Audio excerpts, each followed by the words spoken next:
সূর্য ওঠার পরে পশ্চিম মুখ হয়ে দোয়াটি একবার পড়ুন আর ফলাফল নিজের চোখে দেখুন। সূর্য যখন উঠে যাবে সেই সময়টা পশ্চিম মুখ হয়ে আপনাকে দোয়াটি পড়তে হবে।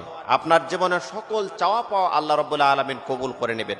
যত রকমের রোগ, সুখ, দুঃখ, যন্ত্রণা, বেদনা, উৎকণ্ঠা, পেরেশানি, ব্যবসা বাণিজ্য ভালো হচ্ছে না, স্ত্রী কথা শোনে না, আবার অনেক স্বামী আছে স্ত্রীকে কেয়ার করে না, পছন্দ করে না, ভালোবাসে না, পরকিয়া করে, এই ধরনের যদি কোনো সমস্যা থাকে আপনার পরিবারে, তাহলে সূর্য ওঠার পরে দোয়াটি পড়তে হবে। 2 রাকাত সালাত আদায় করে পশ্চিম মুখ হয়ে পড়তে হবে, আল্লাহুম্মা ইন্নী আসআলুকা মিন ফাদলিক, আল্লাহুম্মা ইন্নী আসআলুকা মিন ফাদলিক, আল্লাহুম্মা ইন্নী আসআলুকা মিন ফাদলিক।